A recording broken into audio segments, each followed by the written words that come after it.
Bonjour à tous et bienvenue dans mes petits papiers. Je suis Judith, je suis démonstratrice Stampin' Up dans le nord de la France, près de Lille. Et le projet que je vous propose de réaliser aujourd'hui, c'est cette petite pochette qui est à l'envers parce que l'illustration est dans ce sens-ci, mais je vous explique tout ça, le bon sens, etc.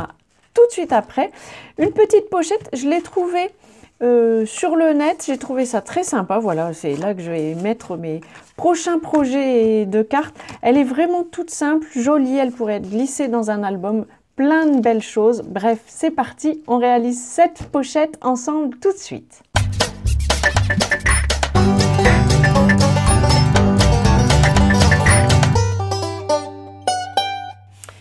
On va faire une version différente de cette pochette en papier cartonné pour la rendre peut-être un petit peu plus résistante. Mais je vais vous donner les indications si vous voulez la faire directement avec du papier illustré qu'il faudra bien sûr mettre dans le bon sens. On va d'abord marquer des plis. Alors si vous avez un papier qui a un sens, avec une illustration qui a un sens, pour les mesures que je vais vous donner là, il faut que votre illustration soit comme ça dans ce sens-ci, avec le haut ici ou là, mais en tout cas dans ce sens-ci. On va marquer des plis à 4 cm. Des plis, pas des découpes. Je me suis déjà coupée comme ça avec le coupe-papier. Cette semaine, on ne va pas faire une deuxième bêtise. Et le deuxième pli sera à 26 cm et demi. Ensuite, on va mettre, pour mettre votre illustration, avec les mesures que je vous donne ici, il faut que le haut de votre illustration soit en bas. Et donc, en haut, vous avez le bas de votre illustration, il a la tête à l'envers. Et on va faire un pli à 13 cm et un deuxième à 26. Si je vous dis de le mettre à l'envers, c'est vraiment parce que ça vous donne des mesures plus simples avec des centimètres tout ronds. Si vous le mettez dans l'autre sens, vous auriez des 0,5. On va maintenant pouvoir marquer les plis. Je vais donc attraper mon plioir, je ne sais pas, c'est le deuxième, j'ai dû laisser le premier quelque part, il réapparaîtra. Hop, je marque les plis, on va faire quelques petites découpes.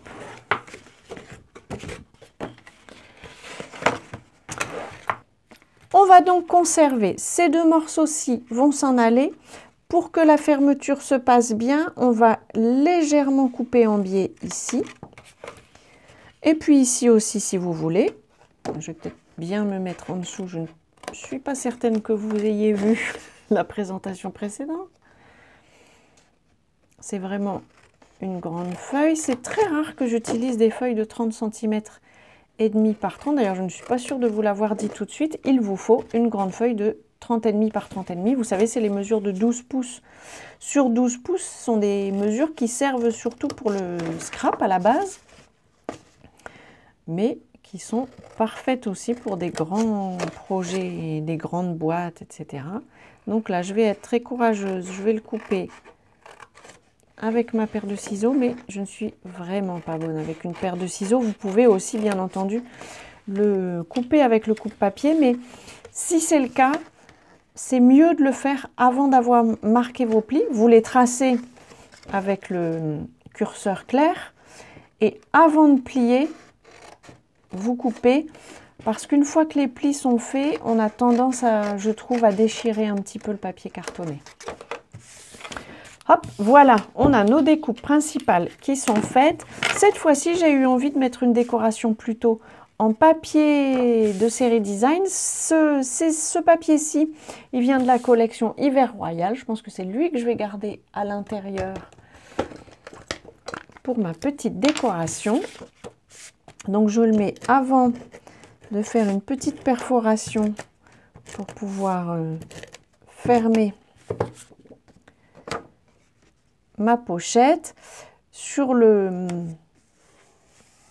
projet dont je me suis inspirée, donc je ne sais plus si je vous l'ai dit, mais c'est un projet que j'ai vu présenté par Craftelier, qui est une marque de loisirs créatifs aussi, et qui marquait un trou avec un œillet ici, ici, ici et ici, et qui reliait le tout avec un élastique, comme les pochettes qu'on peut acheter dans le commerce. personnellement, je n'ai pas de joli élastique que je pourrais passer dans ces œillets. Donc j'ai choisi de procéder autrement et de passer un ruban. Je ne vous ai pas donné, je pense, les mesures de mon papier décoré. Il mesure 12 cm et demi sur 22. Vous pouvez le réduire encore si vous voulez une marge un peu plus grande. Et donc je vous disais, personnellement, j'ai choisi de mettre une perforation ici. Hop, je prends ma perforatrice qui n'est pas vendue par Stampin' Up, c'est une Crocodile, mais vous pourrez la trouver dans la plupart des commerces de loisirs créatifs. Je pense c'est vraiment une perforatrice qui est très connue et c'est elle qui vous permet aussi de mettre des œillets si vous avez envie.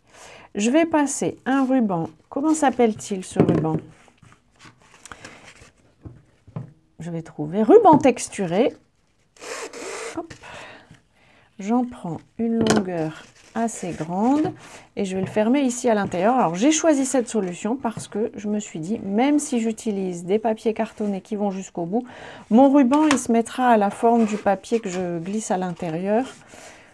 Donc ça me va bien. Je vais découper une longueur quand même assez bonne pour que le nouage ne soit pas trop compliqué, parce que l'idée c'est que ce soit fermé comme ça au quotidien. Bien entendu, vous pouvez y faire d'autres décorations. Pourquoi pas le filmer avec du film un peu plastique qui vous permettra de renforcer, protéger vos décorations. En tout cas, j'ai trouvé que c'était tout simple, mais vraiment sympa pour avoir ces petites affaires au quotidien dans une jolie enveloppe. Voilà, j'espère que ce projet vous aura plu, qui pourra, pourquoi pas, vous dépanner pour faire du tri à la maison, un peu de rangement, et puis embellir le quotidien, c'est mon objectif avec mon activité Stampin' Up. J'espère qu'une petite pochette comme ça embellira le vôtre. Voilà, en tout cas, si cette présentation vous a plu, pensez au petit pouce. Et puis avant notre prochaine rencontre, je vous souhaite de passer de belles journées créatives. Et bien entendu, je vous embrasse.